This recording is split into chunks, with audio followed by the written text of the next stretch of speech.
मैंने ये केस खुद भुगता है। मेरी एक डीप फेक वीडियो जो है एक खातून होते हुए, आप अंदाज़ा लगाइए उस तकलीफ़ का कि जो मैंने खुद भुगती है, और एक सिटिंग मिनिस्टर होते हुए भुगती है, कि आज तक जो है वो मैं कोर्ट तक भी गई और उसका जो है वो कोई फैसला मैं तो उसके ऊपर कोई जस्टिफिकेशन नहीं ले सकी, सिवाय इसके कि शायद मुल्क में जो है वो कुछ % लोग इस बात पे, मेरी जितनी भी मैं बार बार जाके पेशियों में साबित होती रही, मैं वहाँ बात भी करती थी मीडिया से, हालांकि मेरे लिए आसान नहीं था कि बार बार लोगों को याद कराऊं कि एक वीडियो आई थी। बड़ा आसान होता है कि आप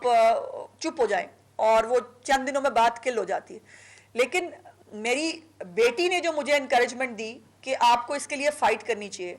वो बार बार मीडिया के सामने जाना और ये कहना कि मेरी एक वीडियो आई थी, जिसने नहीं भी देखी होगी ना, शायद मेरे बार बार बोलने पर उन्होंने भी जाके देखी होगी कि हाँ ज़रा, वैसे तो हम मतलब हमें चस्का तो अच्छा बहुत लगता है ना कि हाँ ज़रा देखें कौन सी वाली वीडियो आई थी। ये आसान नहीं था मेरे लिए, मैं भी एक जवान बच्ची की माँ हूँ, मुझे उसकी शादी करनी है। सो ये आप कभी हमारे मसाइल के बारे में भी सोच के देखिए। अब अगर वो एक प्रोपेगेंडा सेल की तरफ से जनरेट हुई, अगर वहाँ पर 100 सिमें जो है वो एक सेल के थ्रू प्रोवाइड की गई थी, वहाँ से अकाउंट बने हुए थे और उस अकाउंट के ज़रिए वो डिसेमिनेट हो रही थी, मुझे बताएं मैं किसको पूछूं, मैं क्या करूं? या मैं भी चुप करके बैठ जाऊं कि ठीक है जी उनके पास आज़ादी इजहार राय है तो फिर वो होना चाहिए, मेरे राइट्स का कौन हिसाब देगा? मेरे बारे में जो है वो मेरी बच्ची जो है वो जहाँ शादी होके जाएगी,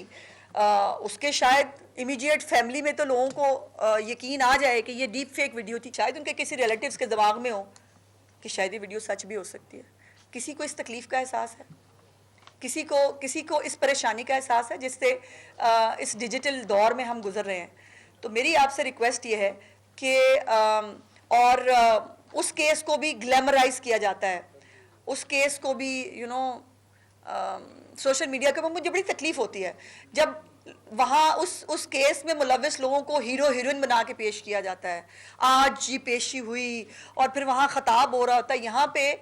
गलत और सही को पूछने वाला कोई नहीं है। यानी मेरे साथ ज्यादती के बावजूद जिन लोगों ने मेरे साथ ज्यादती की वो आज भी हीरो हीरोइन है, वो आज भी जो है वो कौम के मसीहा होके कौम से पॉलिटिकल खताब कर रहे होते हैं और वो कौन सी मेरी पेशी पे आ रहे होते हैं मेरे केस की। तो ये कुछ चीज़ें सोचने के लिए हैं। आज मेरे साथ हुआ है, कल किसी और के साथ भी हो सकता है, और डिजिटल मीडिया को शुतर बेमहार छोड़ना पॉसिबल नहीं है। पूरी दुनिया में कहीं पर डिजिटल मीडिया जो है वो इतना आज़ाद नहीं है जितना हमारे मुल्क में आज़ाद है कि जो दिल चाहता है आप करें। और फिर यह है कि जो मेरे केस में भी बताया गया, जो हमारे लिए लम्हा फिक्रिया है, और मुझे उम्मीद है कि फेडरल गवर्नमेंट इसके बारे में जल्द अज जल्द कुछ करेगी, कि जितने भी आपके डिजिटल प्लेटफॉर्म्स हैं, कोई भी किसी के पास जो है वो हमारे साथ MOU नहीं है, ना एक्स का MOU है, ना फेसबुक का MOU है, ना किसी और चीज़ का MOU है। वो चल रहे हैं हमारे मुल्क के अंदर, और जब MOU ही नहीं है तो जब हम उनको कोई चीज़ भेजते हैं, कोई शिकायत करते हैं, वो करते हैं। आज भी वो वीडियो जो मेरे नाम से मंसूब है वो आज भी सोशल मीडिया पे मौजूद है। आज तक वो वीडियो जो है वो हम उतरवा नहीं सके। ये हालात हैं।